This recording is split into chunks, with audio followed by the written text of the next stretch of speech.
obligé de faire ça. Je sais, ouais. Mais c'est ça qui est marrant.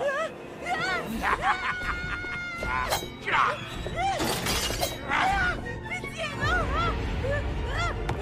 S'il vous plaît, allez. Esther, tout va bien? Attention, ça va piquer. Ça va, je joue avec un fantôme. Attention, ça va piquer. Sérieux, c'est ça ta punchline? Il est trop naze. Esther, ne fais pas croire aux fantômes qu'ils peuvent te tuer. Mais très bon jeu d'actrice. Je te laisserais me poignarder, moi, si je pouvais. C'est faux, Ben, tu ne le penses pas. Et il ne le pense pas. Attention, ceci n'est pas un exercice. Code jaune. Non, attends, bleu. Bleu et un peu jaune. Un code. Nathan, calme-toi, qu'est-ce qu'il y a? T'as vu un oiseau? Oh, c'était un pinson. Nous avons un client. Ce n'est pas un exercice. Ben, va chercher des serviettes propres. Esther, nettoie le miroir qui saigne. Nathan, quelle chambre n'est pas hantée? Oh, pas facile celle-là. C'est une question qui fait débat chez les fantômes. On hante l'endroit où on a vécu ou l'endroit où on est mort. Il faut aussi prendre en compte Va la aider ton façon oncle à dont trouver on une est chambre. mort. Ça, Chef, c'est oui, ça. chef.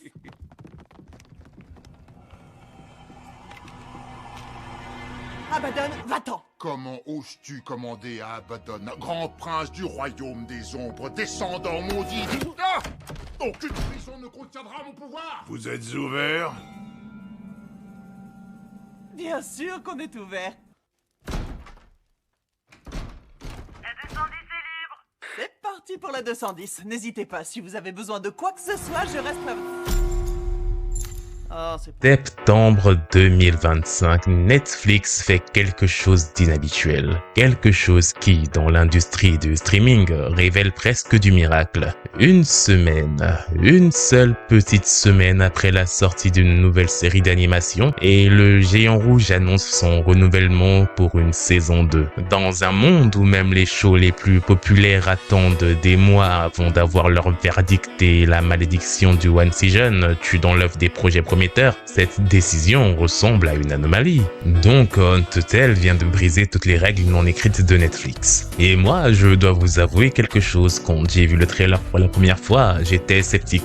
Encore une série d'animation pour adultes, encore un show qui essaye d'imiter Rick et Morty avec des blagues crues et de la violence gratuite. Mais vous savez quoi, j'avais tort, complètement tort, parce que The Untitled ne copie rien du tout. Cette série fait quelque chose de bien plus rare dans le paysage actuel de l'animation pour adultes. Elle assume pleinement d'avoir un cœur sous vernis d'horreur comédie. Alors aujourd'hui, on va parler de ce phénomène inattendu. On va décortiquer pourquoi cette série a conquis Netflix. On va explorer comment Matt Roller, un vétéran de Rick et Morty et de Community, a créé quelque chose qui ressemble à la fois à Gravity Falls et à Ghost in the Shell. On va plonger dans les coulisses de l'hôtel hanté et comprendre son système de magie pierre-feuille-ciseaux entre fantômes, humains et démons. Et surtout, on va parler de cette série et de ce qu'elle dit vraiment sur la mort, le deuil et cette putain de difficulté à ne jamais demander de l'aide quand on en a besoin. Et pour ceux qui n'ont pas la plateforme qui fait Toudoum, n'hésitez pas à vous abonner dans un premier temps à cette chaîne, à liker, à dire Toudoum dans les commentaires et à me rejoindre sur le Discord et je vous aiderai parce que oui, cette série mérite vraiment d'être regardée et peu importe vos moyens financiers. Ok.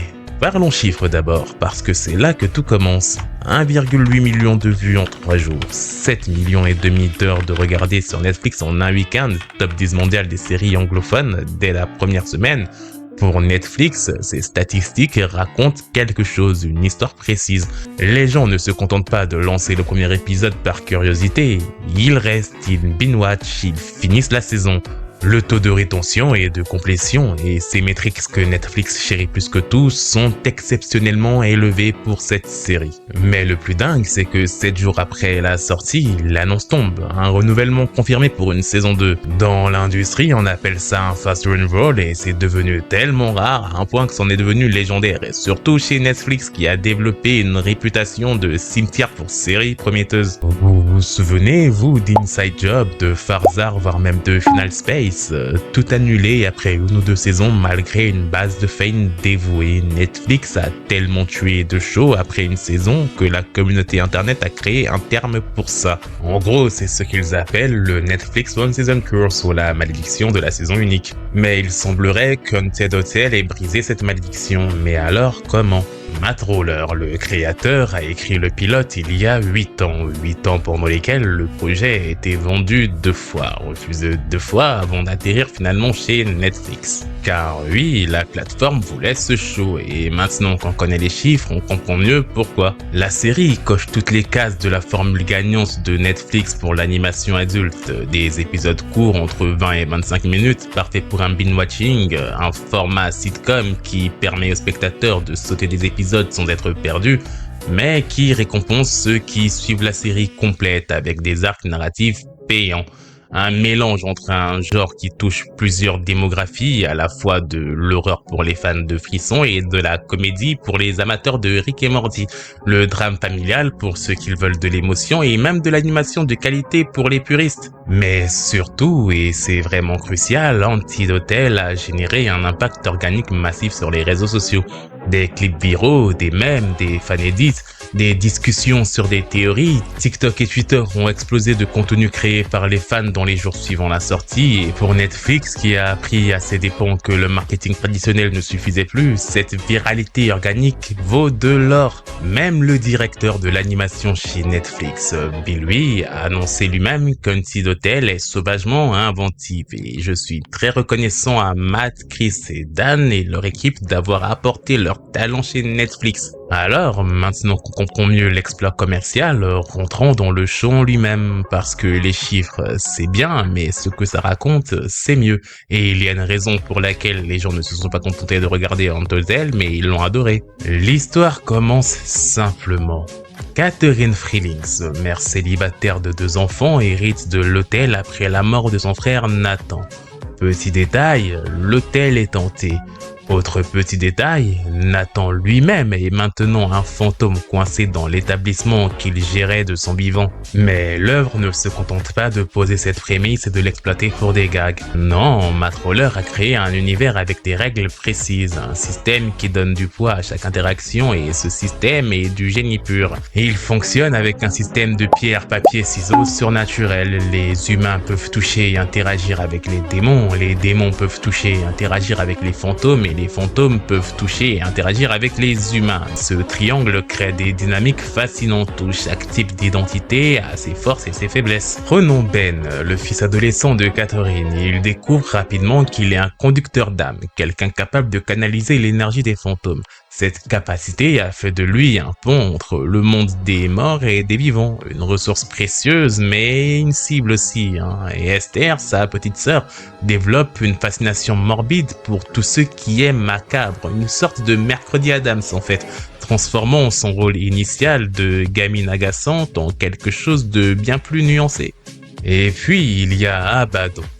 Jimmy Simpson prête sa voix à ce personnage et honnêtement, c'est l'une des performances vocales les plus mémorables de l'année. Abaddon est un démon piégé dans le corps d'un enfant du XVIe siècle depuis des centaines d'années. Il a la voix d'un adulte confiant, presque arrogant, sortant de ce petit corps en costume d'époque. Le contraste est à la fois hilarant et dérangeant. Mais l'hôtel lui-même n'est pas qu'un simple décor, c'est un personnage à part entière. Roller s'est inspiré de films comme The Ink Picker ou encore The Shining. Et tout ceci pour créer cette atmosphère de vieux bâtiments qui respire l'histoire, les planches qui grincent, le papier peint qui se décolle légèrement et les couloirs qui semblent s'étirer à l'infini dans la nuit.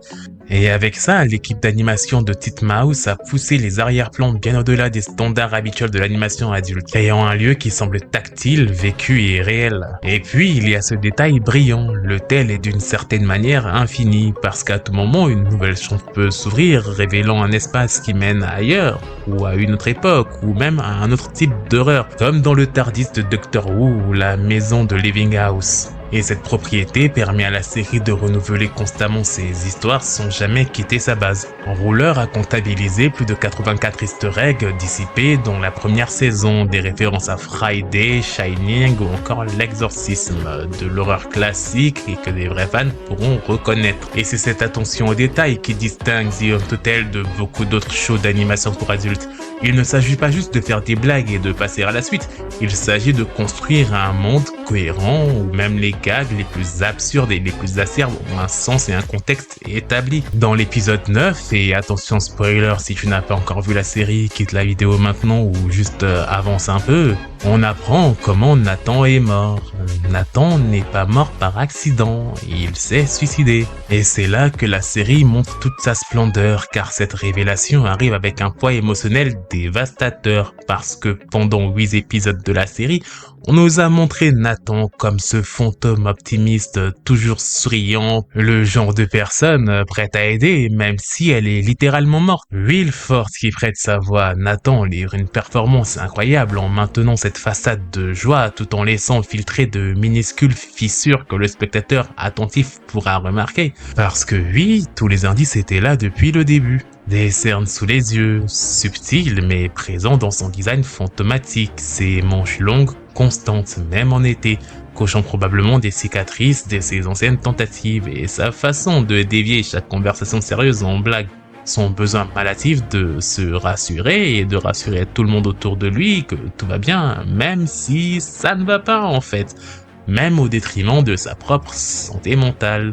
Nathan était déprimé, profondément déprimé, mais il portait le masque de l'optimisme si bien que personne ne l'a vu venir. Et cette représentation de la santé mentale et donc du suicide est remarquable sous plusieurs raisons. D'abord, elle ne sensationnalise pas, l'épisode ne montre pas l'acte en lui-même ni ne le glorifie pas. Il le romantise, il le rationalise, il le présente comme ce qui est tragique de la tragédie résultant d'une souffrance invisible que Nathan pensait pouvoir partager. Ensuite, la série explore constamment le choix de ses conséquences pour ceux qui restent. Catherine, sa sœur, son combat, sa gestion de l'hôtel, sa culpabilité et le besoin d'avoir son frère encore auprès d'elle. Quant à Ben et Esther, ils doivent réapprendre à voir leur oncle différemment. Comprendre que la personne drôle, aimante et amusante qu'ils connaissaient souffrait d'une douleur qu'ils ne pouvaient pas percevoir. Et c'est ça le vrai génie de The Hunt Hotel. Nathan reste un fantôme après sa mort, précisément parce qu'il a encore des affaires non résolues. Dans l'univers du show, les fantômes disparaissent quand ils accomplissent ce qu'ils avaient à faire sur Terre, et l'affaire non résolue de Nathan, c'est peut-être sa quête de rédemption interne. Son arc sur la saison est donc de réapprendre à se reconnecter avec sa famille. Et l'épisode des spaghettis en folie nous le montre si bien. Sa sœur lui dit que c'était un truc qu'il ne faisait plus depuis qu'ils étaient gosses, et Nathan, s'il ne l'aurait pas fait, serait arrivé au centre de la Terre, métaphoriquement l'enfer. Enfin bref, il y a encore tant de choses à décortiquer sur cette série, et notamment son final épique. Je n'ai jamais vu dans la fiction une manière aussi belle et surtout pragmatique de réinventer le cycle de la boucle temporelle. Abaddon a juste vécu une masterclass et je serais bien ravi de vous en reparler dans une autre vidéo si celle-ci vous a plu. N'hésitez pas à la commenter, à liker et surtout à donner vos avis dans les commentaires, ils sont là pour ça. C'est sûr qu'Handmaid's Hotel n'est pas parfait, certains épisodes de la première saison sont plus forts que d'autres, ça c'est inéluctable, et certaines blagues tombent à plat. Le style d'animation est bien, techniquement, mais pas non plus spécialement impressionnant, on a vu mieux. Et ça peut sembler un peu pimpant dans un premier regard sur les premiers plans, mais si on donne une chance à cette série, et si on s'y intéresse vraiment, on remarquera que la profondeur des messages est bien plus subtile que ce qu'il laisse paraître. Cette série prouve qu'on peut faire de l'animation pour adultes qui ne sacrifie pas son cœur pour des gags faciles. Elle démontre qu'on peut aborder des sujets difficiles comme le suicide, la dépression sans être lourd ou moralisateur. Elle nous montre que l'hôtel hanté peut être un cadre parfait pour explorer et exploiter un peu ce que signifie vraiment être vivant et être connecté à l'humanité. Matt Roller a créé quelque chose qui honore ses influences tout en forgeant sa propre identité, de Community à The Rick et Morty en passant par Shining et l'Exorcist. Il nous livre là une fresque universelle qui sera parlée à ceux qui sauront lire entre les lignes. Et justement, en parlant de lecture entre les lignes, si cette vidéo t'a plu, tu peux continuer à regarder mes autres vidéos. Ici, sur Otascrim, j'y dissèque la pop culture sous toutes ses coutures, entre psychologie, pouvoir et récits tordus. Et pour ce qui est du reste, n'hésite pas à exprimer ton opinion ou à dire ce que t'en as pensé de la vidéo dans les commentaires, ils sont là pour ça, et si cette vidéo t'a plu, tu peux continuer à explorer mes autres vidéos. Ici sur Otascrim, j'y dissèque la pop culture sous toutes ses coutures, entre psychologie, pouvoir et récits tordus. Et si le cœur t'en dit, abonne-toi à cette chaîne ou à mes autres chaînes que tu trouveras en description en fonction des thématiques qui t'intéressent, entre les histoires complètes de tes fictions préférées sur Aramis Scream, de la culture générale et de la critique sociale sur Curious Scream, le gaming et plein d'autres thématiques encore. Et suis-moi aussi sur mes réseaux sociaux, liés en description ou sur la page d'accueil de mon profil. Et sur ce, on se dit à la prochaine vidéo.